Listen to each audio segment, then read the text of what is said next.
नाम है पवन कुमार और स्वागत है मेरे YouTube channel India and beyond में। तो रिसेंटली इंडिया और श्रीलंका के बीच में कंट्रोवर्सी चल रही है एक आइलैंड के ऊपर से जिसका नाम है कच्चाथेवु आइलैंड। तो देखते हैं क्या कंट्रोवर्सी है ये। तो ये आइलैंड जैसे आप देख सकते हो मैप में, ये एक बहुत ही छोटा आइलैंड है। एक 1.15 स्क्वायर किलोमीटर का आइलैंड है जो एक पाल्क स्ट्रेट में लोकेटेड है इंडिया और श्रीलंका के बीच में। और ये एक ओवर द इयर्स काफ़ी एक कंट्रोवर्सी चल रही है और इस कंट्रोवर्सी ने कमबैक किया है बिकॉज़ एक लोकसभा इलेक्शंस आ रहे हैं।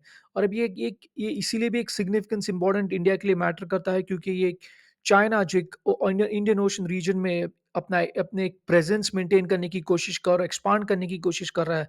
तो ये काफ़ी एक इम्पैक्ट करता है एक इंडिया को भी और इंडिया के फिशरमैन को भी, स्पेशली फ्रॉम तमिलनाडु। अब लोग ये भी कह रहे हैं कि ये एक्सपर्ट्स ये भी कह रहे हैं कि बीजेपी जानबूझ के ये कच्चा तेलुगु इशू इशू वापस रेस कर रहा है क्योंकि उनको तमिलनाडु में उनकी एक प्रेजेंस मेंटेन करनी है और सिंस इलेक्शन आ रहा है तो ये वोट्स इनके फेवर में स्विंग करना चाहते हैं करके ये इशू उन्होंने वापस रेस किया है।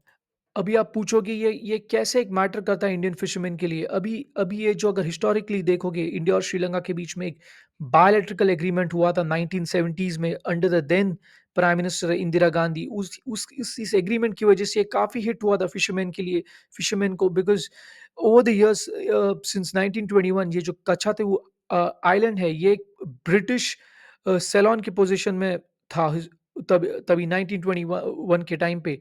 लेकिन ये उस 1921 से अभी तक आप सोच सकते हो कितनी एक कंट्रोवर्सी पॉप अप हुई क्योंकि एक फिशिंग राइट्स किसके पास है, इसीलिए एक काफ़ी एक कंट्रोवर्सी चल रही है ओवर द इयर्स। अब इंडिपेंडेंस के बाद से जैसे जयशंकर जी ने कहा कि जवाहरलाल नेहरू ने कोई एक इम्पोर्टेंस नहीं दिया आइलैंड के लिए और सोचा कि ये एक इशू ना बन जाए इंडिया और श्रीलंका के बीच में क्योंकि श्रीलंका एक फ्रेंडली नेशन है।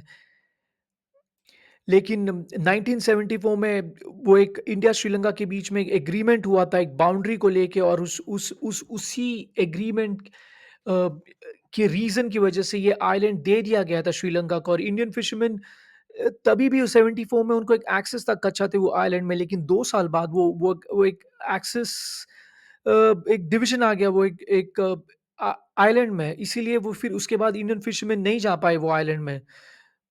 और नेचुरली वो जो श्रीलंका के जो भी एडजॉइनिंग एरियाज़ थे वो नेचुरली एक श्रीलंका के ज्यूरिसडिक्शन में आ गए और एक कच्चा थे वो ओवर द इयर्स एक ट्रेडिशनल फिशिंग ग्राउंड बन गया था फिशरमैन के लिए both from India and Sri. और Indians fisherman specially from Tamil Nadu वो एक आइलैंड कुछ ज़्यादा ही विज़िट करते थे क्योंकि उनको लगता था कि वहाँ पे ज़्यादा फिशेस मिलेंगी करके वो एक एग्रीमेंट ब्रेक हो जाता था वो टाइम पे। और एक आर्गुमेंट सी बन जाती थी कि किसके पास ये एक्सेस है ये फिशिंग ग्राउंड्स का। और ये उसकी वो एग्रीमेंट के बाद से 76 के बाद से ये काफ़ी एक लाइवलीहुड अफ़ेक्ट करने लगा फिशरमैन के लिए जो तमिलनाडु से है।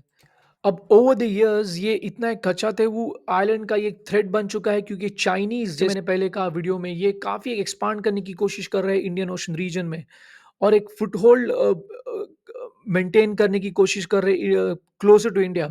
अब ओवर द इयर्स एक हम टोटा एक एग्जाम्पल है कितना वनरेबल श्रीलंका है, उनके लीडर्स है और उनकी इकोनॉमी है, जिसे चाइनीज़ काफ़ी इंटरफियर करते हैं रीजन में और एक प्रेजेंस बनने की कोशिश करते हैं रीजन में।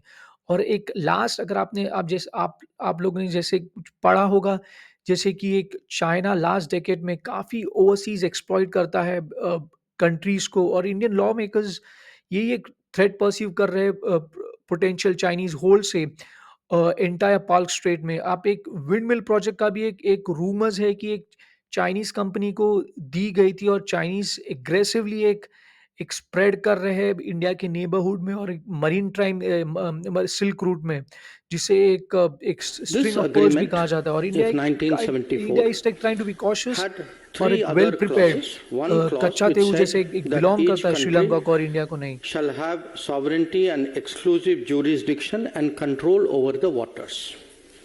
The second clause, Article 5, it gave to Indian fishermen that they will continue to access Kachatibu as hitherto and will not be required to obtain travel documents. And the third one, that the vessels of India and Sri Lanka will enjoy in each other's waters such rights that they have traditionally enjoyed. So this was the agreement which was reached in 1974 in June. Now when this agreement was presented before Parliament, तो आप जैसे कि देख सकते हो last 20 साल में 6184 Indian fisherman को डिटेन किया गया है श्रीलंका नेवी ने और 1175 इंडियन फिशिंग व्हीकल्स को वेसल्स को सीज किया है डिटेन किया है श्रीलंका गवर्नमेंट ने। अब ये लास्ट 5 साल में कचाते हुए इशू कुछ रिपीटेडली वेरियस पार्टीज ने पार्लियामेंट में भी रेज किया है। तो आज के लिए बस इतना ही, मिलते हैं नेक्स्ट वीडियो में, तब तक लाइक कीजिए, सब्सक्राइब कीजिए और जय हिंद।